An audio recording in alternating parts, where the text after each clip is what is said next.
ನನ್ನ ಟೈಮ್ ಒಂದು ಅರ್ಧ ಗಂಟೆ ನಿಮ್ಮೊಂದಿಗೆ ನಮ್ಮ ಸಂಸ್ಥೆಯಲ್ಲಿ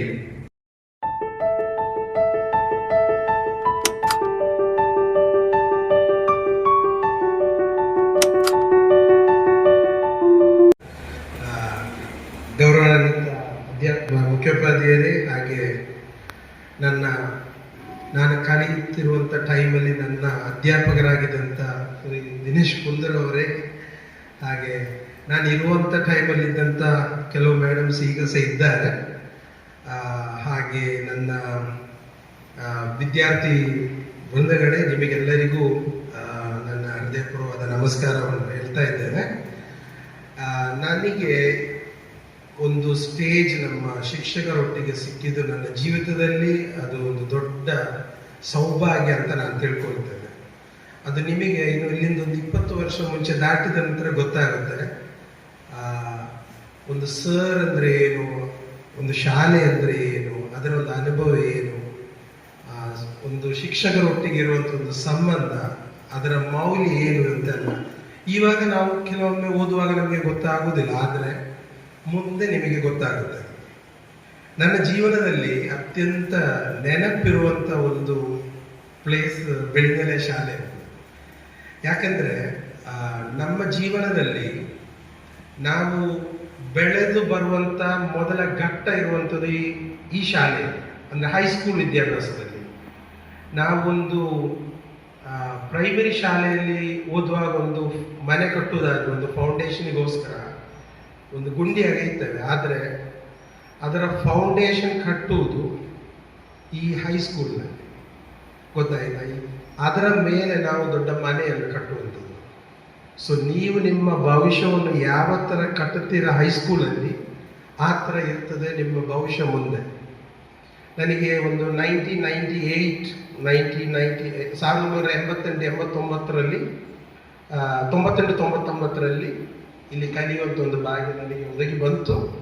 ನನಗೆ ತುಂಬ ಮೆಮರೀಸ್ ಇದೆ ಆ ಕಾಲದಲ್ಲಿದ್ದು. ನಾನು ಇವಾಗ ಕೂಡ ನೆನಪಿಸ್ತೇನೆ, ನಾನು ಇಲ್ಲಿ ಇರುವಾಗ ಒಂದು ದೊಡ್ಡ ಯೋಗ ಸಮ್ಮೇಳನ ನಡೆದಿತ್ತು, ಒಂದು 3 ದಿವಸ ಭಯಂಕರ ದೊಡ್ಡ ಯೋಗ ಸಮ್ಮೇಳನ. ನಾವಿಲ್ಲಿ ಯೋಗ ಸಮ್ಮೇಳನ, ತುಂಬ ಪ್ರೋಗ್ರಾಮ್ಸ್, ಅಲ್ಲಿ ದೇವಸ್ಥಾನದ ಹತ್ರ ಊಟ ಇರ್ತದೆ, ಒಂದು ದೊಡ್ಡ ಗಮ್ಮತ್ತು ಅದು 3 ದಿವಸ. ಹಾಗೆ ಒಂದು ದೊಡ್ಡ ಚಿತ್ರಗಳ ಪ್ರದರ್ಶನ ನಡೆದಿತ್ತು. ಸರಿಗೆ ನೆನಪುಂಟ ಏನೋ ಗೊತ್ತಿಲ್ಲ, ನನಗೆ ನೆನಪಿದೆ. ನನ್ನ ಲೈಫಲ್ಲಿ ಫಸ್ಟ್ ಡೈನೋಸರ್ ನಾನು ನೋಡಿದ್ದು ನಮ್ಮ ಸರ್ ಅವರು ಮಾಡಿಟ್ಟದ ದೊಡ್ಡ ಒಂದು ಡೈನೋಸರ್. ಅದು ಈ ಊರಲ್ಲೇ ದೊಡ್ಡ ಒಂದು ಫೇಮಸ್ ಆಗಿತ್ತು.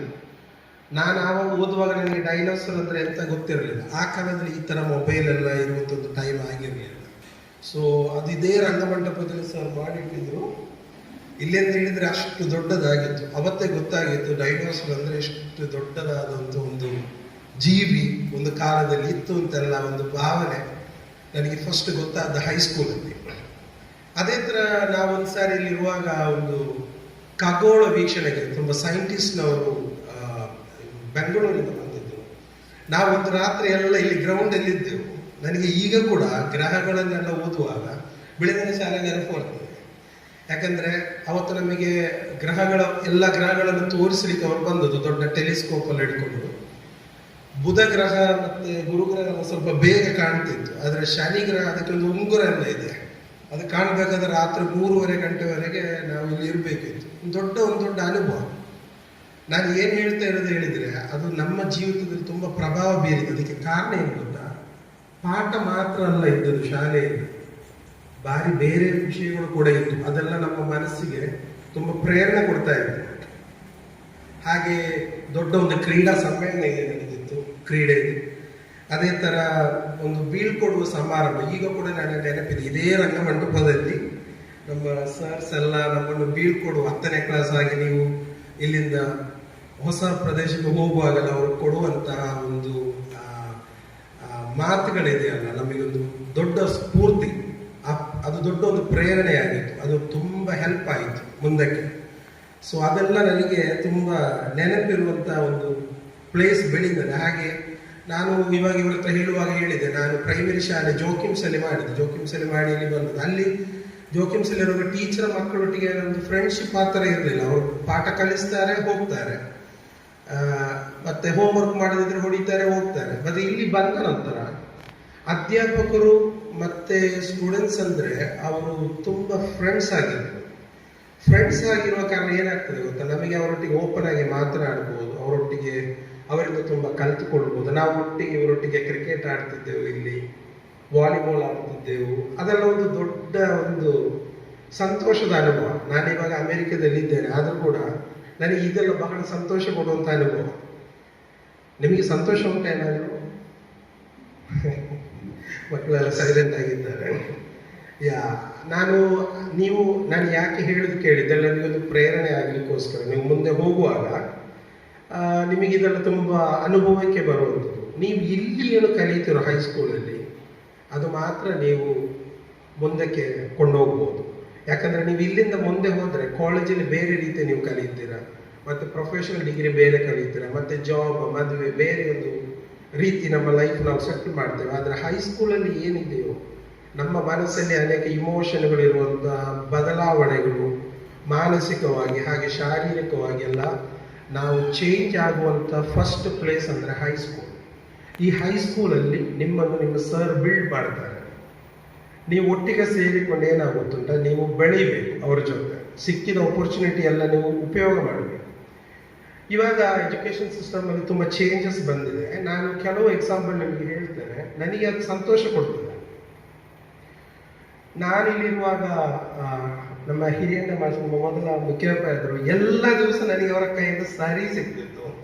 ನಾನು ಮಧ್ಯಾಹ್ನ ಫಸ್ಟ್ ಕ್ಲಾಸಲ್ಲಿ ಕೂತ್ಕೊಳ್ಳುವಾಗ ನಾನು ಕಲಿಯಲಿಕ್ಕೆ ದೊಡ್ಡ ತೊಂದರೆ ಇರಲಿಲ್ಲ, ಹುಷಾರಿದ್ರೆ, ಆದ್ರೂ ನನಗೆ ಸಿಗ್ತದೆ. ನನಗೆ ಅದಕ್ಕೆ ಒಳ್ಳೆ ನೆನಪಿದೆ.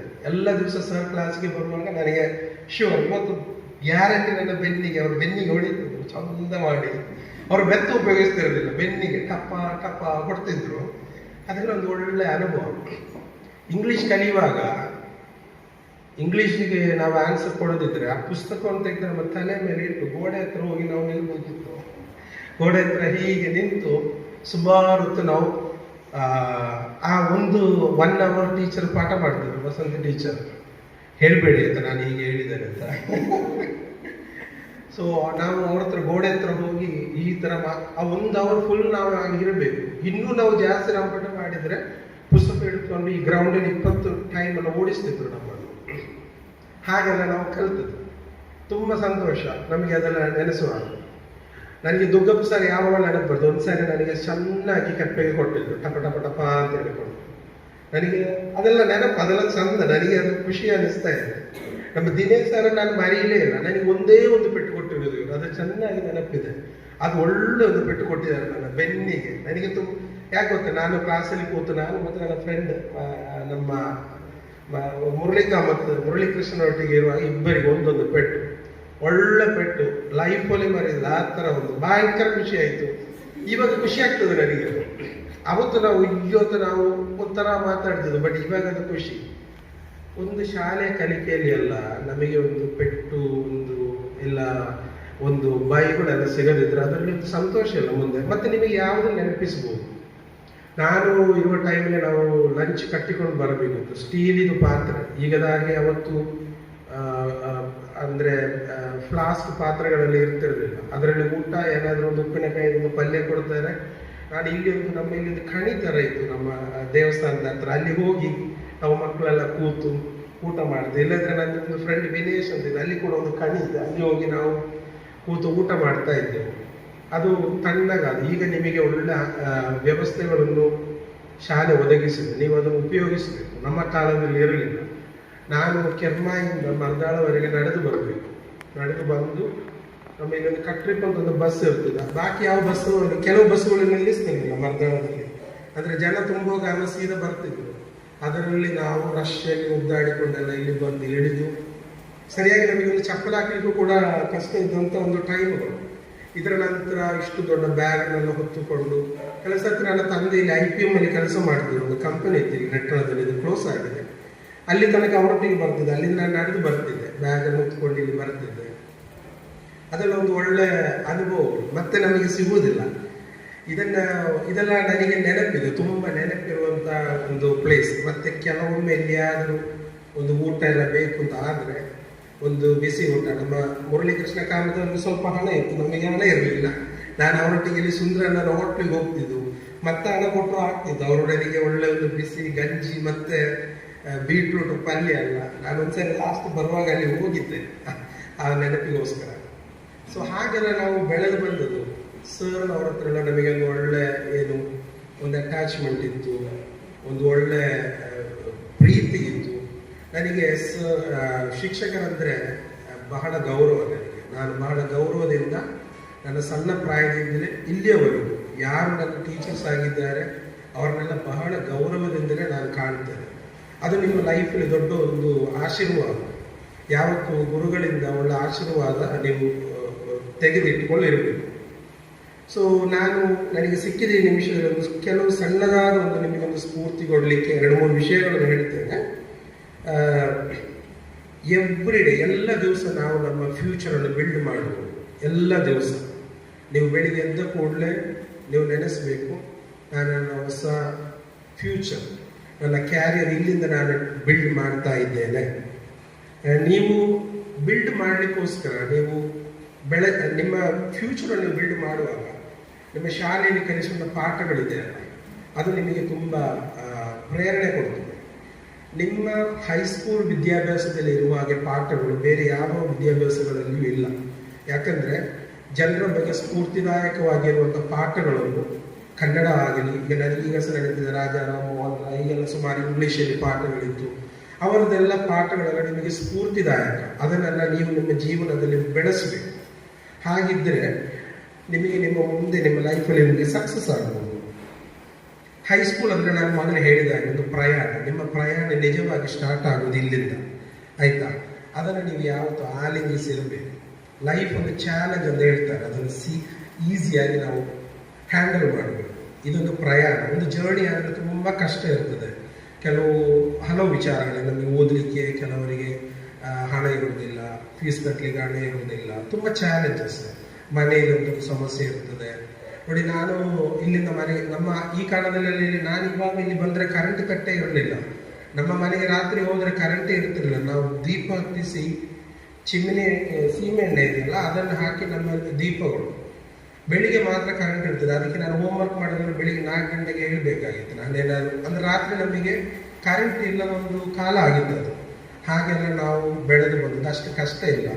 ನಾವಿರುವ ಕಾಲದಲ್ಲಿ ಸೋಷಿಯಲ್ ಮೀಡಿಯಾ ಇಲ್ಲ, ಫೋನ್ ಇಲ್ಲ. ನಾನು ಫೋನ್ ಮುಟ್ಟಿದ್ದು ಫಸ್ಟಿಗೆ ನನ್ನ ನರ್ಸಿಂಗ್ ಎಜುಕೇಷನ್ ಕಳೆದ ನಂತರ, ನರ್ಸಿಂಗ್ 3rd ಇಯರ್ ಓದುವಾಗ ನಾನು ಫಸ್ಟ್ ಫೋನ್ ಮುಟ್ಟಿರುವಂಥದ್ದು. ಅಲ್ಲಿವರೆಗೆ ಇವಾಗ ನಿಮಗೆ ಎಲ್ಲ ಸೋಷಿಯಲ್ ಮೀಡಿಯಾಸ್ ಇದೆ. ಅದನ್ನು ಒಳ್ಳೆಯ ವಿಷಯಕ್ಕೋಸ್ಕರ ಯುಟಿಲೈಸ್ ಮಾಡಿ, ಕಲಿಕೆಗೋಸ್ಕರ ಯುಟಿಲೈಸ್ ಮಾಡಿ. ನೀವು ಒಳ್ಳೆಯ ವಿಷಯಕ್ಕೋಸ್ಕರ ಯುಟಿಲೈಸ್ ಮಾಡಿದರೆ ನಿಮಗೆ ಒಳ್ಳೆಯ ಫ್ಯೂಚರಿಗೆ ಅದು ಹೆಲ್ಪ್ ಆಗುತ್ತದೆ. ಮೊದಲನೇದಾಗಿ ನಿಮಗೆ ಇರಬೇಕಾದದ್ದು ರೆಸ್ಪೆಕ್ಟ್ ವಿತ್ ಟೀಚರ್ಸ್, ಆಯಿತಾ? ಪೇರೆಂಟ್ಸ್ ಮತ್ತು ಟೀಚರ್ಸ್ ಬಗ್ಗೆ ನಿಮಗೆ ತುಂಬ ಗೌರವ ಇರಬೇಕು. ಯಾಕೆ ಗೊತ್ತಾ? ಅವರಿಗೆ ತುಂಬ ಅನುಭವ ಇದೆ. ಇವಾಗ ಸರ್ಗೆ ಇವರಿಗೆಲ್ಲ ಎಷ್ಟೋ ವರ್ಷಗಳ ಅನುಭವ ಇದೆ ಇದೇ ಶಾಲೆಯಲ್ಲಿ, 30 ವರ್ಷಗಳು. ನಮಗೆ ಯಾವುದೇ ಅನುಭವ ಇಲ್ಲ, ನಾವು ಜಸ್ಟ್ ಇಲ್ಲಿ ಬರೋದು ಕಲೀಲಿಕ್ಕೆ ಸ್ಟಾರ್ಟ್. ಅವರ ಅಪಾರವಾದ ಅನುಭವ ನಿಮಗೆ ತುಂಬ ಹೆಲ್ಪ್ ಮಾಡ್ತದೆ. ಸೊ ನೀವು ಅವರನ್ನು ಅದಕ್ಕೋಸ್ಕರ ಯುಟಿಲೈಸ್ ಮಾಡಬೇಕು. ಯಾವತ್ತು ನಿಮ್ಮ ಪೇರೆಂಟ್ಸ್ ಒಟ್ಟಿಗೆ ಅವರು ತುಂಬ ಕಷ್ಟಪಟ್ಟು ನಿಮ್ಮನ್ನು ಬೆಳೆಸ್ತಾರೆ. ಕೆಲವರು ಕೂಲಿ ಮಾಡಿ ಅವರ ಮಕ್ಕಳನ್ನು ಕಲಿಸ್ತಾರೆ. ಏನು ಇಲ್ಲದೆ ಕಷ್ಟಪಟ್ಟು ಮಕ್ಕಳಿಗೆ ಮಾತ್ರ ಕಲಿಸುವ ತಂದೆ ತಾಯಿಗಳಿದ್ದಾರೆ. ಯಾವತ್ತು ಅವರೊಟ್ಟಿಗೆ ನೀವು ರೆಸ್ಪೆಕ್ಟ್ ಆಗಿರಬೇಕು, ಆ ಪ್ರೀತಿಯಲ್ಲಿ ಇರಬೇಕು. ಯಾವತ್ತು ನಿಮ್ಮ ಶಿಕ್ಷಕರ ಎದುರಾಗಿ ನೀವು ಮಾತನಾಡಲೇಬಾರದು. ನಿಮಗೆ ಅವರೊಂದು ದೊಡ್ಡ ಆಶೀರ್ವಾದ ನೀವು ಉಪಯೋಗಿಸಬೇಕು. ಮತ್ತು ಬಹಳ ಇಂಪಾರ್ಟೆಂಟ್ ಆಗಿ ನಿಮಗೆ ಇರಬೇಕಾದಂದರೆ ಸೆಲ್ಫ್ ಕಾನ್ಫಿಡೆನ್ಸ್, ಅಂದರೆ ಆತ್ಮಧೈರ್ಯ, ಆಯಿತಾ? ಕೆಲವು ಮಕ್ಕಳಿಗೆ ಆತ್ಮಧೈರ್ಯ ಬಹಳ ಕಡಿಮೆ. ನನಗಿತ್ತು. ನಾನು ನರ್ಸಿಂಗ್ ಮಾಡಿದ ನಂತರ ನಾನು 4ಡಿಗೆ ಹೋದೆ. ಅಲ್ಲಿ ನನಗೊಂದು ಬೋರ್ಡ್ ಎಕ್ಸಾಮ್ ಬರೀಬೇಕಿತ್ತು. ನಾನೊಂದು ಸಾಧಾರಣ ರೀತಿಯಲ್ಲಿ ಕಲಿತು ಓದುವ. ನನಗೆ ದೊಡ್ಡ ಇಂಗ್ಲೀಷ್ ಬಗ್ಗೆ ಏನು ಸ್ಟ್ಯಾಂಡರ್ಡ್ ಇರಲಿಲ್ಲ. ಆದ ಕಾರಣ ನೀವು ಅದರ ಬಗ್ಗೆ ಚಿಂತೆ ಮಾಡೋದು ಬೇಡ. ಇಂಗ್ಲೀಷ್ ಗೊತ್ತಿಲ್ಲದವರು ದೊಡ್ಡ ದೊಡ್ಡ ಪ್ಲೇಸಲ್ಲಿದ್ದಾರೆ. ಈಗ ಇದೇ ಶಾಲೆಯಲ್ಲಿ ಕಲಿತ ನನಗೆ ಗೊತ್ತಿರುವಷ್ಟು ಜನ ಇದ್ದಾರೆ. ಆಸ್ಟ್ರೇಲಿಯಾದಲ್ಲಿ, UK ಇದ್ದವರಿದ್ದಾರೆ. ಸೊ ನಿಮಗೆ ಕನ್ನಡ ಇರುವ ಕಾರಣ ಅದೆಲ್ಲ ನೀವು ಬೇಕಾದಾಗ ಕಲಿತೀರಿ. ಅದೆಲ್ಲ ಪ್ರೊಫೆಷನಲ್ ಡಿಗ್ರಿಗೆ ಬರುವಾಗ ನೀವು ಕಲಿತೀರಿ. ನೀವು ನನಗೆ ಆ ಎಕ್ಸಾಮ್ ಬರೆಯುವಾಗ ತುಂಬ ಒಂದು ಕಾನ್ಫಿಡೆನ್ಸ್ ಇರಲಿಲ್ಲ, ಅಂದರೆ ದೊಡ್ಡ ಒಂದು ಎಕ್ಸಾಮ್. ಸೊ ನಾವು ಫಸ್ಟ್ ನಮ್ಮ ಬಗ್ಗೆ ಒಂದು ಧೈರ್ಯ ಇರುವವರಾಗಿರಬೇಕು. ನೀವು ಕಲಿಯುವಾಗ ಒಂದು ವೇಳೆ ನಿಮಗೆ ಕೆಲವು ಸಬ್ಜೆಕ್ಟ್ಗಳೆಲ್ಲ ಕಷ್ಟ ಇರ್ಬೋದು, ಆದರೆ ನೀವು ನಿಮ್ಮ ಮನಸ್ಸಲ್ಲಿ ಹೇಳಬೇಕು, ನನ್ನಿಂದ ಅದು ಮಾಡಲಿಕ್ಕೆ ಸಾಧ್ಯ ಅಂತ. ನಿಮ್ಮ ಮನಸ್ಸಲ್ಲಿ ನಿಮ್ಮ ಬಾಯಲ್ಲಿ ಅದು ಹೇಳಬೇಕು. ನಿಮಗೆ ಒಂದು ವೇಳೆ ನೀವೇ ನಿಮಗೆ ಓದಿ ನಿಮ್ಮ ತಲೆಗೆ ಅದು ಬರದೇ ಇದ್ದರೆ ನೀವು ಕನ್ನಡಿ ಮುಂದೆ ಹೋಗಿ ನಿಂತುಕೊಳ್ಬೇಕು. ನಿಂತುಕೊಂಡು ನೀವು ಹೇಳಬೇಕು, ಈಗ ಸದನ ಯಾರಾದರೂ ಇದ್ದರೆ ಸದನ ನಿನಗೆ ಇದು ಮಾಡಲಿಕ್ಕೆ ಸಾಧ್ಯ, ಜಾನ್ಸನ್ಗೆ ಇದು ಮಾಡಲಿಕ್ಕೆ ಸಾಧ್ಯ. ಈ ಥರ ನೀವು ಕನ್ನಡಿ ಮುಂದೆ ನಿಮ್ಮ ಹತ್ರನೇ ಮಾತಾಡಬೇಕು. ಆ ಧೈರ್ಯ ನೀವು ಬೆಳೆಸಬೇಕು. ಯಾರ ಮುಂದೆಯೂ ನೀವು ಕೆಳಗೆ ಆಗಬಾರ್ದು. ನಿಮ್ಮಲ್ಲಿ ಇರುವ ಶಕ್ತಿಯೇ ದೊಡ್ಡದು ಎಲ್ಲರಿಗಿಂತ. ಅದನ್ನು ಫಸ್ಟ್ ನೀವು ತಿಳ್ಕೊಳ್ಬೇಕು. ನಿಮ್ಮಲ್ಲಿ ಇರುವಂಥ ಶಕ್ತಿಯನ್ನು ನೀವು ಉಪಯೋಗಿಸಬೇಕು. ಅದು ಬಹಳ ಮುಖ್ಯ. ಯಾಕಂದರೆ ನಿಮ್ಮ ಸೆಲ್ಫ್ ಕಾನ್ಫಿಡೆನ್ಸ್ ಮುಂದೆ ಬಂದರೆ ನಿಮ್ಮ ಮುಂದೆ ಇರುವಂಥ ಎಲ್ಲ ಭಯಗಳು ದೂರ ಆಗ್ತದೆ. ಭಯ ಇದ್ದರೆ ಕಲೀಲಿಕ್ಕೆ ಆಗುವುದಿಲ್ಲ. ಎಲ್ಲ ಭಯಗಳು ದೂರ ಆಗ್ತದೆ. ನೀವು ನಿಮ್ಮದೇ ಸೆಲ್ಫ್ ಕಾನ್ಫಿಡೆನ್ಸನ್ನು ನೀವು ಬಳಸಬೇಕು. ಮತ್ತು ನೀವು ಹಾರ್ಡ್ ವರ್ಕ್ ಮಾಡಬೇಕು, ಪ್ರಾಕ್ಟೀಸ್ ಮಾಡಬೇಕು. ಯಾವ ವಿಷಯ ಮಾಡಿದರೂ ಹಾರ್ಡ್ ವರ್ಕ್ ನೀವು ಮಾಡಬೇಕು. ನೋಡಿ, ಪ್ರಾಕ್ಟೀಸ್ ಮೇಕ್ಸ್ ಮ್ಯಾನ್ ಪರ್ಫೆಕ್ಟ್ ಅಂತ ಹೇಳ್ತಾರೆ. ಈಗ ನಾನು ಸರ್ಗೆ ಒಂದು ನೆನಪು ಬರ್ತೇನೆ. ನಾನು ಎಷ್ಟು ಸಾರಿ ಚಿತ್ರ ಬರೆದುಕೊಂಡು ಹೋಗ್ತಾ ಇದ್ದೆ. ನಾನು ಅಷ್ಟು ಚಿತ್ರದಲ್ಲಿ ಹುಷಾರಿರಲಿಲ್ಲ. ಆಯ್ತಾ, ಬರ್ಕೊಂಡು ಹೋದ್ರೆ ಸರ್ ನನಗೆ ಯಾವಾಗ ನೆನಪು ಬರ್ತದೆ ಚಿತ್ರ ನೋಡುವಾಗ, ಇದಕ್ಕೆ ಒಂದು ನೈಜತೆ ಬರಲಿಲ್ವಾ, ಇದಕ್ಕೆ ಇನ್ನೊಂದು ಸ್ವಲ್ಪ ನೈಜತೆ ಬರಬೇಕು ಸರ್ ನನಗೆ ಯಾವಾಗ ಹೇಳ್ತಾ ಇದ್ರು. ಯಾಕೆ ಗೊತ್ತಾ, ಮತ್ತೆ ಮತ್ತೆ ರಿಪೀಟ್ ಮಾಡಲಿಕ್ಕೆ. ರಿಪೀಟ್ ಮಾಡುವಷ್ಟು ನಾವು ಒಳ್ಳೆಯದಾಗಿ ಪರ್ಫೆಕ್ಟ್ ಆಗ್ತೇವೆ. ಸತೀಶ್ ಸರ್ ಇಲ್ಲಿರುವಾಗ ಹೇಳ್ತಾ ಇದ್ರು ಕ್ಲಾಸಲ್ಲಿ, ಯಾವಾಗಲೂ ಎಲ್ಲ ಆದವರು ಯಾರಿದ್ದಾರೆ ಅಂತ. ಯಾರು ಕೂಡ ಪರ್ಫೆಕ್ಟ್ ಇಲ್ಲ, ಯಾರು ಕೂಡ ಎಲ್ಲ ತಿಳಿದು ಬಂದವರಲ್ಲ. ಆದ ಕಾರಣ ಯಾವ ವಿಷಯದಲ್ಲಿ ನಾವು ಹುಷಾರಿಲ್ಲವೋ ಆ ವಿಷಯವನ್ನು ಮತ್ತೆ ಮತ್ತೆ ಮತ್ತೆ ನಾವು ಪ್ರಾಕ್ಟೀಸ್ ಮಾಡೋದು. ಪ್ರಾಕ್ಟೀಸ್ ಮಾಡುವಾಗ ಪರ್ಫೆಕ್ಟ್ ಆಗ್ತೇವೆ. ಆ ಥರ ನಾವು ಒಂದು ವಿಷಯದಲ್ಲಿ ನಾವು ಪರ್ಫೆಕ್ಟ್ ಅಲ್ಲದಿದ್ದರೆ ನಾವು ಪರ್ಫೆಕ್ಟ್ ಆಗಬೇಕು. ಹಾಗೆ ನಾವು ಒಂದು ಗುರಿ ಇಟ್ಕೊಳ್ಬೇಕು. ಯಾವತ್ತು ನೀವು ಕಲಿಯುವಾಗ ಒಂದು ಗುರಿ ಇರಬೇಕು. ನಿಮಗೆ ಯಾರು ಆಗಬೇಕು, ಮುಂದೆ ನಿಮಗೆ ಏನಾಗಬೇಕು ಅಂತ ಒಂದು ಗುರಿ ಇಟ್ಕೊಳ್ಬೇಕು. ನೀವು ಆ ಗುರಿ ಇಟ್ಕೊಂಡಿದ್ರೆ ಆ ಗುರಿಯೊಳಗೆ ನಿಮಗೆ ಆ ಏನಿಗೆ ನಿಮ್ಮನ್ನೇ ತೊಡಗಿಸ್ಕೊಳ್ಬೋದು. ಹಾಗೆ ಸಮಯದ ಬಗ್ಗೆ ಯಾವತ್ತೂ ನೀವು ಬಹಳ ರೆಸ್ಪೆಕ್ಟ್ ಇರೋರಾಗಿರಿ. ಯಾಕಂದರೆ ಸಮಯ ಮತ್ತೆ ಬರುವುದೇ ಇಲ್ಲ. ಬಾಕಿ ಎಲ್ಲ ನಿಮಗೆ ಸಿಗ್ತದೆ. ನಿಮ್ಮ ಸಂಪತ್ತು ಲಾಸ್ ಆದರೆ, ನಿಮ್ಮ ಬಿಸ್ನೆಸ್ ಲಾಸ್ ಆದರೆ ವಾಪಸ್ ಇಟ್ಕೊಳ್ಬೋದು. ಟೈಮ್ ಮತ್ತೆ ಸಿಗೋದೇ ಇಲ್ಲ. ಒಂದೊಂದು ದಿವಸ ಒಂದೊಂದು ನಿಮಿಷ ಕೂಡ ನಮ್ಮ ಲೈಫಲ್ಲಿ ಮುಗಿತಾ ಇದೆ. ಆದ ಕಾರಣ ಸಮಯ ಮುಗಿಯುವ ಮುಂಚೆನೇ ನಾವು ಸೆಟ್ ಆಗಬೇಕು. ಸಮಯವನ್ನು ತಕ್ಕದಾಗಿ ಉಪಯೋಗಿಸಬೇಕು. ಸಮಯವನ್ನು ಒಳ್ಳೆಯ ವಿಷಯಕ್ಕೋಸ್ಕರ, ಒಳ್ಳೆಯ ಕಾರ್ಯಗಳಿಗೋಸ್ಕರ ನೀವು ಉಪಯೋಗಿಸಬೇಕು. ಮತ್ತು ಶಿಸ್ತು ಮತ್ತು ಜವಾಬ್ದಾರಿ ನಿಮಗೆ ಬೇಕು. ಡಿಸಿಪ್ಲಿನ್ ಆಗಿರಬೇಕು ಲೈಫಲ್ಲಿ. ಶಾಲೆಯಲ್ಲಿ ನೀವು ಡಿಸಿಪ್ಲಿನ್ ಆಗಿರಬೇಕು, ಮನೆಯಲ್ಲೂ ಡಿಸಿಪ್ಲಿನ್ ಆಗಿರಬೇಕು. ಹೊರಗಿನವರ ಹತ್ರ ಮಾತಾಡುವ ಫ್ರೆಂಡ್ಸ್ ಸರ್ಕಲ್ ಹತ್ರ ಕೂಡ ನಾವು ಡಿಸಿಪ್ಲಿನ್ ಆಗಬೇಕು. ಕೆಲವೊಮ್ಮೆ ಕಲಿಕೆ ಮಾತ್ರ ಇದ್ದರೆ ಸಾಕು. ಕಲಿಕೆಯಿಂದ ನಾವು ಕೆಲವೊಮ್ಮೆ ಜಾಬ್ ಸಂಪಾದನೆ ಮಾಡ್ಬೋದು. ಆದರೆ ಶಿಸ್ತು ನಮ್ಮ ಲೈಫಲ್ಲಿ ಇಲ್ಲದಿದ್ದರೆ ನಮ್ಮ ಲೈಫ್ ಸಾರ್ಥಕ ಆಗುವುದಿಲ್ಲ. ಆದ ಕಾರಣ ಶಿಸ್ತನ್ನು ಕೂಡ ನಮ್ಮ ಲೈಫಲ್ಲಿ ನಾವು ಅಳವಡಿಸಿಕೊಳ್ಬೇಕು. ಒಳ್ಳೆ ಕಂಪನಿಗಳೊಟ್ಟಿಗೆ ಬೆರೆಯಬೇಕು. ನೀವು ಒಂದು ವೇಳೆ ನಿಮ್ಮ ಕಂಪನಿ ಒಳ್ಳೆದಿದ್ದರೆ ಆ ಕಂಪನಿಯೊಟ್ಟಿಗೆ ನೀವು ಸೇರಿ ನೀವು ಕೂಡ ಹಾಳಾಗ್ತೀರ. ಒಳ್ಳೆ ಕಂಪನಿಯವರೊಟ್ಟಿಗೆ ಹೋದರೆ ನೀವು ಕೂಡ ಒಳ್ಳೆಯವರಾಗ್ತೀರ. ಆದ ಕಾರಣ ಯಾವತ್ತು ನಿಮ್ಮ ಸರ್ಕಲ್ ಹೇಗಿದೆ ಅಂತ ನೀವು ಯಾವತ್ತು ಚಿಂತೆ ಮಾಡಬೇಕು. ಒಳ್ಳೆಯದಕ್ಕೆ ನಡೆಸುವವರಾಗಿದ್ದರೆ, ಕಂಬೈನ್ ಸ್ಟಡಿ ಮಾಡುವವರಾಗಿದ್ದರೆ, ನಿಮ್ಮನ್ನು ಸ್ಫೂರ್ತಿಗೆ ತರುವವರಾಗಿದ್ದರೆ ನೀವು ಅವರೊಟ್ಟಿಗೆ ಬೆರೆಯಬೇಕು. ಒಳ್ಳೆ ಕಂಪನಿಗಳು. ಹಾಗೆ ನಿಮ್ಮ ಮನಸ್ಸಲ್ಲಿರುವ ಕನಸುಗಳನ್ನು ಯಾವತ್ತೂ ಬಿಡಬೇಡಿ. ಕನಸುಗಳು ಒಂದು ದಿವಸ ನನಸಾಗುತ್ತೆ. ನಿಮ್ಮ ಪರಿಶ್ರಮದ ಬಗ್ಗೆ ಖಂಡಿತವಾಗಿ ನಿಮ್ಮ ಕನಸುಗಳು ನನಸಾಗುತ್ತದೆ. ನಾನು ಕೂಡ ಬಹಳ ಕಷ್ಟಪಟ್ಟ ಮೇಲೆ ಬಂದವ. ಒಂದಲ್ಲ ಒಂದು ದಿನ ನಿಮ್ಮ ಹಾರ್ಡ್ ವರ್ಕ್ ಸಕ್ಸಸ್ ಆಗಿ ಆಗುತ್ತದೆ. ಮೇಲೆ ಲಾಸ್ಟಿಗೆ ಒಂದು ಇಂಪಾರ್ಟೆಂಟ್ ವಿಷಯ ಅಂದರೆ ನಮ್ಮ ಫೇಲ್ಯೂರ್ ಅಂದರೆ ನಮ್ಮ ಸೋಲಿನಿಂದ ನಾವು ಕಲಿಬೇಕು. ಸೋಲಿನಿಂದ ಯಾವತ್ತೂ ಹತಾಶರಾಗಬಾರದು. ನಾವು ಈ ಸಾರಿ ಮ್ಯಾಥ್ಸಲ್ಲಿ ಫೈಲ್ ಆದರೆ, ಇಂಗ್ಲೀಷಲ್ಲಿ ಫೈಲ್ ಆದರೆ ನೀವು ಬೇಜಾರು ಮಾಡಬೇಡಿ, ನಾನು ಫೈಲೇ ಆಗ್ತೇನೆ ಅಂತ. ನೋಡಿ, ಯಾರೆಲ್ಲ ಫೈಲ್ ಆಗಿದ್ದಾರೆ ಅವರೆಲ್ಲ ಪಾಸ್ ಆಗಿದ್ದಾರೆ ಅವರ ಲೈಫಲ್ಲಿ. ಫೈಲ್ ಆದವರು ಮಾತ್ರ ಪಾಸ್ ಆಗೋದು. ಯಾವತ್ತು ಪಾಸ್ ಆದವರೆಲ್ಲ ಪಾಸ್ ಆಗಿ ಹೋಗಲಿಲ್ಲ. ಲೈಫಲ್ಲಿ ಫೇಲ್ಯೂರ್ಸ್ ಇಲ್ಲದಿದ್ದರೆ ನಾವು ಯಾವತ್ತೂ ಪಾಸ್ ಆಗೋದಿಲ್ಲ. ಸೊ ಒಂದು ಜಯ ಮುಂದೆ ಇದ್ದರೆ ಒಂದು ಸೋಲು ಇದ್ದೇ ಇರ್ತದೆ. ಆ ಸೋಲನ್ನು ಮೆಟ್ಟಿ ನೀವು ಮುಂದಕ್ಕೆ ಬರಬೇಕು. ಕೆಲವು ಸಣ್ಣ ಎಕ್ಸಾಂಪಲ್, 2-3 ಎಕ್ಸಾಂಪಲ್ ಇರ್ಬೋದು. ಥಾಮಸ್ ಆಲ್ವಾ ಎಡಿಸನ್ ನೀವು ಕೇಳಿರ್ಬೋದು. ಬಲ್ಬ್ ಕಂಡುಹಿಡಿದವರಲ್ಲ. ಮೇ ಬಿ 1000 ಟೈಮ್ 1000 ಗಟ್ಟಲೆ ಅವರ ಲೈಫಲ್ಲಿ ಫೇಲ್ ಆಗಿದ್ರು ಒಂದು ಬಲ್ಬ್ ಕಂಡುಹಿಡಿಯಲಿಕ್ಕೆ. ಆ ಫೇಲ್ಯೂರನ್ನು ಅವರು ಮೆಟ್ಟಿ ನಿಲ್ಲದಿದ್ದರೆ ನಮಗೆ ಇವತ್ತು ಲೈಟ್ ಬರ್ತಿತ್ತ? ಖಂಡಿತ ಬರ್ತಿರಲಿಲ್ಲ. ಹಾಗೆಯೇ ಅಬ್ರಹಾಂ ಲಿಂಕನ್, ಒಂದು ಅಮೆರಿಕದ ದೊಡ್ಡ ಪ್ರೆಸಿಡೆಂಟ್ ಆಗಿದ್ರು. ಅವರು ಕಂಟಿನ್ಯೂಸ್ ಎಲೆಕ್ಷನಲ್ಲಿ ಸೋತವರು. ಅವರು ಸೋತರು ಅಂತ ಹೇಳಿ ಹಿಂದೆ ನಿಂತಿದ್ರೆ ಅಷ್ಟು ದೊಡ್ಡ ಒಂದು ಪ್ರೆಸಿಡೆಂಟ್ ಅಮೆರಿಕಕ್ಕೆ ಯಾವತ್ತೂ ಬರ್ತಿರಲಿಲ್ಲ. ಹಾಗೆಯೇ ನಿಮಗೆ ಗೊತ್ತಿರ್ಬೋದು APJ ಅಬ್ದುಲ್ ಕಲಾಂ ನಮ್ಮ ಮಾಜಿ ರಾಷ್ಟ್ರಪತಿ ಆಗಿದ್ದವರು ಅಲ್ಲ, ಅವರು ಎಷ್ಟೋ ಮಿಸೈಲ್ಗಳನ್ನು ಕಳಿಸಿ ಅದೆಲ್ಲ ಸಕ್ಸಸ್ ಆಗಲಿಲ್ಲ, ಫೇಲ್ ಆಗಲಿಲ್ಲ. ಆದರೆ ಮುಂದೆ ಅವರನ್ನು ಏನು ಹೇಳ್ತಿದ್ರು ಗೊತ್ತುಂಟು, ಅವರು ಮಿಸೈಲ್ ಮ್ಯಾನ್ ಆಫ್ ಇಂಡಿಯಾ, ಅವರು ಮುಂದೆ ಪ್ರೆಸಿಡೆಂಟ್ ಆಗಿ ಬಂದರು. ಹಾಗೆ ನಮಗೆಲ್ಲ ಕ್ರಿಕೆಟ್ ಇಷ್ಟ ಇದೆ, MS ಧೋನಿ. ನಾನು ತುಂಬ ಕ್ರಿಕೆಟ್ ಹುಚ್ಚಾಗಿತ್ತು ನನಗೆ ಒಂದು ಟೈಮ್ನಲ್ಲಿ. MS ಧೋನಿ ಅವರು ಇಂಡಿಯಾ A ಟೀಮಲ್ಲಿ ಆಡುವಾಗ ನಾನು ತುಂಬ ಕ್ರಿಕೆಟ್ ನೋಡ್ತಾ ಇದ್ದೆ. ಅವರು ಹೇಗಾದರೂ ಇಂಡಿಯಾ ಟೀಮ್ಗೆ ಒಂದು ಸೆಲೆಕ್ಷನ್ ಆಗಬೇಕು ಅಂತ ತುಂಬ ಆಸೆ ಪಟ್ಟ ಒಂದು ಟೈಮ್ನಲ್ಲಿ. ತುಂಬ ವರ್ಷಗಳನ್ನು ಅವರು ಸೆಲೆಕ್ಷನ್ ಮಾಡದೆ ಅವರು ಹೊರಗಿಟ್ಟಿದ್ರು. ಆದರೆ ಒಂದು ಟೈಮ್ ಅವರು ಸೆಲೆಕ್ಷನ್ ಆದಾಗ ನೋಡಿ ಇಂಡಿಯಾಕ್ಕೆ ಅವರು ವರ್ಲ್ಡ್ ಕಪ್ ಎತ್ತುಕೊಂಡು ಬಂದರು. ಹಾಗೆ ಸುಮಾರು ಸ್ಪೋರ್ಟ್ಸ್ನವರು, ಒಂದು ಕಾಲಿಲ್ಲದವರು, ಒಲಿಂಪಿಕಲ್ಲಿ ಮೆಡಲ್ ಮಾಡಿದವರಿದ್ದಾರೆ. ಹಾಗೆ ಸಚಿನ್ ತೆಂಡೂಲ್ಕರ್ ನೋಡಿ, ಅವರು ಫೇಲ್ಯೂರ್ ಆಗಿದ್ದರು, ತುಂಬ ಫೇಲ್ಯೂರ್. ಅವರು ಭಾರತ ರತ್ನ ಮಾಡಿದ್ದಾರೆ. ಹಾಗೆ ನೀವು ನೋಡ್ಬೋದು ನಿಮ್ಮ ಬಿಸ್ನೆಸ್ ಮ್ಯಾನ್ ಅಂಬಾನಿಯವರು, ಟಾಟಾ, ಅವರೆಲ್ಲ ದೊಡ್ಡ ಫೇಲ್ಯೂರ್ ಆಗಿದ್ರು ಲೈಫಲ್ಲಿ. ಬಟ್ ಅವರೆಲ್ಲ ಫೇಲ್ಯೂರ್ ಮೆಟ್ಟಿ ನಿಂತ ಕಾರಣ ಅವರು ಸಕ್ಸಸ್ ಆದರು. ನಮ್ಮ ಪ್ರಧಾನಮಂತ್ರಿ ಮೋದಿಜಿಯವರು ನೀವು ನೋಡಿ, ಅವರು ಒಂದು ಫೇಲ್ಯೂರ್ ಆಗಿದ್ರು ಮೊದಲು, ಮತ್ತೆ ಅವರು ಅದನ್ನು ಮೆಟ್ಟಿ ಮೇರಿ ಬಂದು ದೇಶದ ಪ್ರಧಾನಮಂತ್ರಿ ಆಗಿದ್ದಾರೆ. ಇದೆಲ್ಲ ನಮಗೆ ಸ್ಫೂರ್ತಿ. ಸೊ ಸ್ಫೂರ್ತಿದಾಯಕವಾಗಿ ಯಾರು ಫೇಲ್ಯೂರಿಂದ ಮೇಲೆ ಬಂದಿದ್ದಾರೆ ಅವರನ್ನು ನೋಡಿ ನಾವು ಕಲಿಬೇಕು. ಯಾವತ್ತೂ ನೆಗೆಟಿವ್ ಮಾತಾಡುವವರೊಟ್ಟಿಗೆ ಇರಬಾರ್ದು, ಯಾವತ್ತೂ ನಿಮಗೆ ಪಾಸಿಟಿವ್ ಮಾತಾಡುವವರು, ಎನ್ಕರೇಜ್ ಮಾಡುವವರೊಟ್ಟಿಗೆ ನೀವಿರಬೇಕು. ಅದಕ್ಕೆ ನಿಮಗೆ ಸಹಾಯ ಮಾಡುವವರು ಶಿಕ್ಷಕರು ನಿಮಗೆ ಹೊಡೆದಿದ್ರೆ ಅದನ್ನು ತಪ್ಪಾಗಿ ತಿಳ್ಕೊಳ್ಬೇಡಿ. ನಾನು ಮತ್ತೆ ಕೂಡ ಹೇಳ್ತೇನೆ, ಅವರಿಗೆ ನಿಮ್ಮನ್ನು ಹೊಡೆದು ಏನು ಉಪಕಾರ ಆಗಲಿಕ್ಕಿಲ್ಲ. ಅವರು ಯಾಕೆ ಅದು ಮಾಡ್ತಾರೆ ಗೊತ್ತಾ, ನೀವು ಒಳ್ಳೆಯವರಾಗಬೇಕು, ನಿಮ್ಮ ಫ್ಯೂಚರ್ ಒಳ್ಳೆಯದಾಗಬೇಕು ಅಂತ. ಹಾಗಿದ್ರೆ ಹೀಗೆ ನಾನು ಬಂದು ಇವಾಗ ಮಾತಾಡಿದಾಗ ಒಂದು ಟೈಮಲ್ಲಿ ನಿಮಗೆ ಕೂಡ ಬಂದು ಇಲ್ಲಿ ಮಾತಾಡ್ಬೋದು, ಅದೆಲ್ಲ ಒಂದು ದೊಡ್ಡ ಭಾಗ್ಯ. ಸೊ ಅದನ್ನು ನೋಡಿ, ನಮ್ಮ ಗೋಪಾಲಕೃಷ್ಣ ಭಟ್ ಸರ್ ಅವರು ಹೆಡ್ಮಾಸ್ಟರ್ ಅವರು ನಮಗೆ ಒಂದು ಸಾರಿ ಪಾಠ ಮಾಡುವಾಗ ಹೇಳಿದರು, ನಿಮ್ಮ ಕಿವಿಯ ಆಕಾರ ಕ್ವಶನ್ ಮಾರ್ಕ್ ಥರ ಇದೆ, ಕ್ವಶನ್ ಮಾರ್ಕ್ ಥರ. ಅದರ ಅರ್ಥ ನೀವು ತುಂಬ ಕೇಳಬೇಕು, ಆಮೇಲೆ ನೀವು ಕ್ವಶನ್ ಮಾಡಬೇಕು. ನಿಮಗೆ ಕ್ವಶನ್ ಮಾಡಲಿಕ್ಕೆ ಒಂದು ಒಳ್ಳೆ ಜನರು ನಿಮ್ಮ ಹತ್ರನೇ ಇದ್ದಾರೆ, ಅಪಾರ ಬುದ್ಧಿ ಇರುವಂಥವ್ರು, ಜ್ಞಾನ ಇರುವವರು ನಿಮ್ಮ ಮುಂದೆ ಇದ್ದಾರೆ. ಅವರು ನಿಮಗೆ ಹೆಲ್ಪ್ ಮಾಡ್ತಾರೆ. ಏನು ಕಂಡ್ರು ನೀವು ಕ್ವಶನ್ ಮಾಡಿ, ನೀವು ಬೆಳೀತೀರ, ಮುಂದೆ ಬೆಳೀತೀರಿ.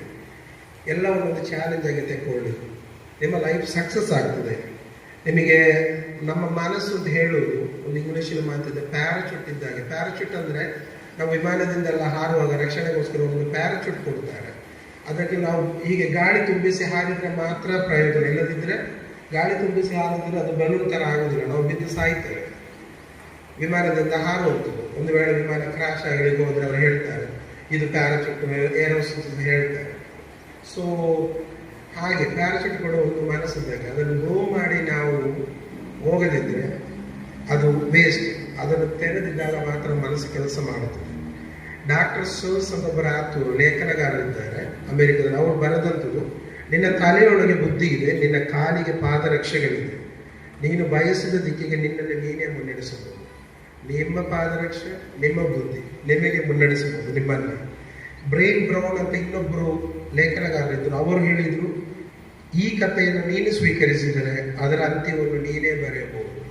ಸೊ ನಿಮ್ಮ ಕಥೆಯನ್ನು ನೀವೇ ಬರೆಯಬಹುದು. ಅದಕ್ಕೆ ಬರೆಯಲಿಕ್ಕೆ ಸಿಕ್ಕಿದಂಥ ಬೆಸ್ಟ್ ಪ್ಲೇಸ್ ನಿಮ್ಮ ಹೈಸ್ಕೂಲ್ ವಿದ್ಯಾಭ್ಯಾಸ ಇರ್ಬೋದು. ಇಂದಿನ ಕಲಿಕೆ ನಾಳೆಯ ನಾಯಕತ್ವಕ್ಕೆ ನಿಮಗೆ ಎಡೆ ಮಾಡಿಕೊಡುತ್ತದೆ. ಸಿಕ್ಕಿದ ಆಪರ್ಚುನಿಟಿಗಳನ್ನು ಉಪಯೋಗ ಮಾಡಿ, ಎಸ್ಪೆಷಲಿ 10ನೇ ಕ್ಲಾಸ್ನವರೊಟ್ಟಿಗೆ ನಿಮಗೆ ಸಿಕ್ಕಿದ, ನೀವು 10ನೇ ಕ್ಲಾಸ್ ಪ್ರಿಪರೇಟರಿ ಎಕ್ಸಾಮ್ ಮುಂಚೆ ನಿಮ್ಮ ಸರ್ನವರು ಒಂದು ಹೇಗೆ ಪ್ರಿಪೇರ್ ಆಗಬೇಕು, ನನಗೀಗ ಕೂಡ ನೆನಪಿದೆ. ನಮಗೆ ಸರ್ ಹೇಳ್ತಿದ್ರು, ಕನ್ನಡ ಭಾಷೆಯಲ್ಲಿ ಹೇಳ್ತಿದ್ರು, ಬಕೆಟಲ್ಲಿ ಒಂದು ನೀರೆಲ್ಲ ಇಟ್ಟು ಅದರಲ್ಲಿ ಕಾಲೆಲ್ಲ ಇಟ್ಟು ಓದಬೇಕು ನಿದ್ದೆ ಬರುವಾಗ ಅಂತಲ್ಲ. ನೀವು 10ನೇ ಕ್ಲಾಸಿನ ಒಂದು ಪರೀಕ್ಷೆಗೆ ತಯಾರಾಗ್ತಾ ಇದ್ದೀರಿ, ನೀವೊಂದು ಸೆಲ್ಫ್ ಕಾನ್ಫಿಡೆನ್ಸ್ ಬೆಳೆಸಿ, ನಿಮ್ಮ ಮನಸ್ಸಿನಿಂದ ಕಾನ್ಫಿಡೆನ್ಸ್ ಬರಲಿ. ನನ್ನ ಶಾಲೆಗೆ ನಾನು 100% ರಿಸಲ್ಟ್ ತರ್ತಾ ಇದ್ದೀನಿ, ನನ್ನ ಹೆತ್ತವರಿಗೆ, ನನ್ನ ಸರ್ ಟೀಚರ್ಸ್ ನಮ್ಮರಿಗೆ, ಊರಿಗೆ ನಾನೊಂದು ಒಳ್ಳೆ ಕೀರ್ತಿ ತರ್ತೇನೆ ಅಂತ ಒಂದು ಕಾನ್ಫಿಡೆಂಟ್ ನಿಮ್ಮೊಳಗೆ ಬರಲಿ. ಚಂದವಾಗಿ ಅದಕ್ಕೆ ಹಾರ್ಡ್ ವರ್ಕ್ ಮಾಡಿ, ಪರಿಶ್ರಮ ಪಡಿ. ಇವತ್ತೆಲ್ಲ ನಾಳೆ ನಿಮಗೆ ಅದು ಬಂದೇ ಬರ್ತದೆ. ನನ್ನ ಒಂದು ಕ್ಯಾರಿಯರ್ ಒಂದು ಸ್ವಲ್ಪ ಹೇಳ್ತೇನೆ. ನಾನು ಮಂಗಳೂರಲ್ಲಿ ನಾನು ಫಸ್ಟ್ ಒಂದು ಡಿಪ್ಲೊಮಾ ಎಜುಕೇಷನ್ ನರ್ಸಿಂಗ್ ಮಾಡಿದೆ ಮತ್ತು ಬ್ಯಾಚುಲರ್ಸ್ ಮಾಡಿದೆ. ಅದರ ನಂತರ ನಾನು ಅಮೆರಿಕಕ್ಕೆ ಹೋದೆ, ಅಲ್ಲಿ ಒಂದು ಬೋರ್ಡ್ ಎಕ್ಸಾಮ್ ಮಾಡಿದೆ. ಬೋರ್ಡ್ ಎಕ್ಸಾಮ್ ಮಾಡಿ 10 ವರ್ಷ ಒಂದು ಹಾಸ್ಪಿಟ್ಲಲ್ಲಿ ಕೆಲಸ ಮಾಡ್ತಿದ್ದೆ, ಗೌರ್ಮೆಂಟ್ ಹಾಸ್ಪಿಟ್ಲಲ್ಲಿ. ಇವಾಗ ನಾನು ವೆಟರನ್ಸ್ ಅಂದರೆ ಸೈನ್ಯದ ಹಾಸ್ಪಿಟ್ಲ್ ಇದೆಯಲ್ಲ, ಮಿಲಿಟರಿ ಹಾಸ್ಪಿಟ್ಲಲ್ಲಿ ನಾನು ಎಮರ್ಜೆನ್ಸಿ ರೂಮಲ್ಲಿ ನಾನು ರಿಜಿಸ್ಟರ್ಡ್ ನರ್ಸ್ ಆಗಿ ಕೆಲಸ ಮಾಡ್ತಾ ಇದ್ದೇನೆ. ಸೊ ನನ್ನ ಕ್ಯಾರಿಯರ್ ಒಂದು 18-19 ವರ್ಷ ಆಗಿ ಈ ಥರ ಇದೆ. ನಿಮಗೂ ಕೂಡ ಒಳ್ಳೆ ಕ್ಯಾರಿಯರ್ ಕಟ್ಟಿಕೊಂಡು ಬರ್ಬೋದು. ನಾನು ಹಲವರಿಗೆ ಗೊತ್ತಿಲ್ಲ ನರ್ಸಿಂಗ್ ಎಜುಕೇಷನ್ ಅಂದರೆ ಅದರಲ್ಲಿ ತುಂಬ ಸ್ಕೋಪ್ ಇದೆ. ನಮ್ಮ ಊರಲ್ಲಿ ನೋಡುವ ನರ್ಸಿಂಗ್ ನೀವು ನಡೆಸಬಾರ್ದು. ಇವಾಗ ನಾನು ಒಂದು ರಾಮಕುಂಟದಲ್ಲಿರುವಂಥ ಒಂದು ಸ್ಟೂಡೆಂಟಿಗೆ ನರ್ಸಿಂಗ್ ಬಗ್ಗೆ ಒಂದು ಸ್ವಲ್ಪ ಹೇಳಿಕೊಟ್ಟು ಇತ್ತೀಚೆಗೆ ಅವರು ಜರ್ಮನಿಗೆ ಎಕ್ಸಾಮ್ ಪಾಸ್ ಆಗಿದ್ದಾರೆ. ನನಗೆ ಮೀಟ್ ಆಗಬೇಕು ಅಂತ ಹೇಳಿದ್ದಾರೆ ಈ ಸರ್ತಿ. ಸೊ ನೀವು ಫಾರಿನಿಗೆ ಹೋದರೆ ನಿಮಗೆ ಒಂದು ಫೀಲ್ಡ್ ಮಾತ್ರ ಅಲ್ಲ, ಒಂದು ಫೀಲ್ಡಲ್ಲಿ 3 ಫೀಲ್ಡ್ ಇರ್ತದೆ. ಫಾರ್ ಎಕ್ಸಾಂಪಲ್ ನಾನು ನರ್ಸೇ ಆಗಿರ್ಬೋದು, ನರ್ಸ್ ಎಜುಕೇಟರ್ ಆಗ್ಬೋದು, ನರ್ಸ್ ಡಾಕ್ಟರ್ ಆಗ್ಬೋದು. ನಿಮಗೆ ಡಾಕ್ಟರ್ ಥರ ನಿಮಗೆ ಪ್ರಿಸ್ಕ್ರಿಪ್ಷನ್ ಬರೆದು ಕೊಡ್ಬೋದು, ರೋಗಿಗಳನ್ನು ನೋಡ್ಬೋದು, ಟೀಚ್ ಮಾಡ್ಬೋದು. ಬಹಳ ಅದಕ್ಕೆ ಡಿಪಾರ್ಟ್ಮೆಂಟ್, ಹಾಗೆ ಎಲ್ಲ ಡಿಪಾರ್ಟ್ಮೆಂಟ್ಗಳಿದೆ. ಒಂದಲ್ಲ ಮೇಲೆ ನಿಮಗೆ ಹೋಗ್ಬೋದು. ಅದಕ್ಕೆ ನಿಮಗೆ ಸಿಕ್ಕಿದಂಥ ಬೆಸ್ಟ್ ಪ್ಲೇಸ್ ಈ ಹೈಸ್ಕೂಲ್. ಇಲ್ಲಿ ನೀವು ಕಲಿತದ್ದು ಮಾತ್ರ ನಿಮ್ಮ ತಲೆಯೊಳಗೆ ಇರ್ತದೆ. PUCಲಿ ಬೇರೆ ಕಲಿತೀರಾ, ಪ್ರೊಫೆಷನಲ್ ಆಗಿ ಬೇರೆ ಕಲಿತೀರಾ, ಆದರೆ ಕೊನೆಗೆ ನಿಮ್ಮ ಮನಸ್ಸಲ್ಲಿ ಇರುವುದು ಇದು ಮಾತ್ರ. ಒಳ್ಳೆ ಶಿಕ್ಷಣ ವ್ಯವಸ್ಥೆಯನ್ನು ರೂಢಿಸಿಕೊಳ್ಳಿ, ಚೆನ್ನಾಗಿ ಕಲಿಯಿರಿ. ಇಂದು ಕಲಿತರೆ ನಾಳೆ ನಿಮಗೆ ಬಾಳಿಕೆ ಇದೆ. ದೇವರು ನಿಮಗೆಲ್ಲರಿಗೂ ಒಂದು ಒಳ್ಳೆ ಟೈಮ್ ಕೊಡಲಿ, ಎಲ್ಲರಿಗೂ ಒಂದು ಒಳ್ಳೆ ರಿಸಲ್ಟ್ ಬರಲಿ ಅಂತ ನಾನು ಆಶಿಸ್ತಾ ಇದ್ದೇನೆ. ಅದರ ಮೇಲೆ ನನಗೆ ಈ ವೇದಿಕೆಯನ್ನು ಕೊಟ್ಟಂಥ ಮುಖ್ಯೋಪಾಧ್ಯಾಯರಿಗೂ ನಮ್ಮ ದಿನೇಶ್ ಅವರಿಗೆ, ಇವರಿಗೆಲ್ಲ ನನ್ನ ಹೃದಯವಾದ ವಂದನೆಗಳನ್ನು ತಿಳಿಸ್ತಾ ಇದ್ದೇನೆ. ಯಾಕೆಂದರೆ ಇದು ಒಂದು ಕಲಿತ ಸರ್ನವರೊಟ್ಟಿಗೆ ಒಂದು ಸ್ಟೇಜ್ ಹಂಚಿಕೊಳ್ಳುವುದು ಅಂತ ಹೇಳುವುದು ಒಂದು ವಿದ್ಯಾರ್ಥಿಯ ಮನಸ್ಸಲ್ಲಿರುವಂಥ ದೊಡ್ಡ ಒಂದು ಭಾಗ್ಯ. ಆ ಭಾಗ್ಯ ನನಗೆ ಇವತ್ತು ಒದಗಿ ಬರ್ತದೆ. ತುಂಬ ಸಂತೋಷ ಇದೆ. ನಿಮಗೆಲ್ಲ ದೇವರು ಒಳ್ಳೇದು ಮಾಡಲಿ. Good luck. ವರ್ಷದಲ್ಲಿ ಕಲಿತು ಮತ್ತೆ 1.5 ವರ್ಷ ಬೋರ್ಡ್ ಮಾಡಿ ನಂತರ ನೀವು ಪೋಸ್ಟ್ PS 2 ವರ್ಷ ಮಾಡಬೇಕಾಗುತ್ತೆ. ಅದಕ್ಕಿಂತ ಈಸಿ ನಿಮಗೆ ಸೈನ್ಸ್ ಮಾಡಿದ್ರೆ ಈಸಿಯಾಗಿ ಹೋಗ್ಬೋದು. ಬೇರೆ ಬೇರೆ ಫೀಲ್ಡ್ ನಾನು ಈಗ ಡಾಕ್ಟರ್ ಅಂತ ಹೇಳಿದ್ರೆ ಈಗ ಡೆಂಟಿಸ್ಟ್, ಹಾಲಿನ ಡಾಕ್ಟರ್, ಹಾಗೆ ಬೇರೆ ಬೇರೆ ಫೀಲ್ಡ್ ಇರ್ತದೆ. ಹಾಗೆ ನರ್ಸಿಂಗ್ ಅಲ್ಲಿ ಏನಾದ್ರು ಅದರಲ್ಲಿ ಇದೆ. ಹೇಗಂದ್ರೆ ನಾನು ಇವಾಗ 1 ವರ್ಷ ಕಲಿತರೆ ನನಗೆ ಡಾಕ್ಟರ್ ತರ ಪ್ರಿಸ್ಕ್ರಿಪ್ಷನ್ ಬರೆದು ಕೊಡ್ಬೋದು. ಅದಕ್ಕೆ ನರ್ಸ್ ಪ್ರಾಕ್ಟೀಷನರ್ ಅಂತ ಹೇಳ್ತಾರೆ. ಆಮೇಲೆ ಅದರ ಮೇಲೆ ಅವರು ಕಲಿತರೆ 1 ವರ್ಷ ಕಲಿತರೆ ಡಾಕ್ಟರೇಟ್ ಮಾಡ್ಬೋದು. ಅವರನ್ನು ಕೂಡ ಡಾಕ್ಟರ್ ಅಂತಲೇ ಕರೀಬೇಕು. ಆದರೆ ಅವರು ಮೆಡಿಕಲ್ ಡಾಕ್ಟರ್ ಅಲ್ಲ, ಆದರೆ ಅವರು ನರ್ಸ್ ಡಾಕ್ಟರ್ಸ್. ಅಂದ್ರೆ ಡಾಕ್ಟರ್ಗೆ ಅಸಿಸ್ಟೆಂಟ್ ಆಗಿ ಅವರು ಕೆಲಸ ಮಾಡ್ತಾರೆ. ಒಂದು ಡಾಕ್ಟರ್ 20 ಪೇಷಂಟ್ ನೋಡ್ಬೇಕಂದ್ರೆ ಅದನ್ನು ನೋಡ್ಲಿಕ್ಕೆ ಆಗಲ್ಲ. ಸೊ ನರ್ಸಸ್ ನೋಡ್ತಾರೆ. ಇಲ್ಲಿ ಇರುವಾಗ ಅಲ್ಲ, ಡಾಕ್ಟರ್ ತರ ಕೆಲಸ ಮಾಡ್ಬೋದು. ಮಾಸ್ಟರ್ಸ್ ಇನ್ ನರ್ಸ್ ಪ್ರಾಕ್ಟೀಷನರ್ ಅಂತ ಹೇಳ್ತಾರೆ. ಅದರ ಮೇಲೆ ಡಾಕ್ಟರೇಟ್ ಇನ್ ನರ್ಸಿಂಗ್ ಪ್ರಾಕ್ಟೀಸ್. ನನ್ನ ಒಟ್ಟಿಗೆ ಕೆಲಸ ಮಾಡುವಂತ ಅನೇಕರು ಇವಾಗ ಡಾಕ್ಟರೇಟ್ ನರ್ಸಿಂಗ್ ಪ್ರಾಕ್ಟೀಸ್. ಇವತ್ತು ನಮ್ಮೊಂದಿಗೆ ಬಂದು ನಮ್ಮೊಟ್ಟಿಗೆ ಬೆರೆತು ನಮ್ಮ ಅನುಭವ ಹಂಚಿಕೊಂಡದಕ್ಕಾಗಿ ನಮ್ಮ ಎಲ್ಲ ಸಹೋದ್ಯೋಗಿ ಮಿತ್ರರ, ಪ್ರೀತಿಯ ವಿದ್ಯಾರ್ಥಿಗಳ, ಸಿಬ್ಬಂದಿ ವರ್ಗದವರೆಲ್ಲರ ಪರವಾಗಿ ತುಂಬ ಧನ್ಯವಾದ ಅರ್ಪಿಸ್ತಾ ಇದ್ದೇನೆ.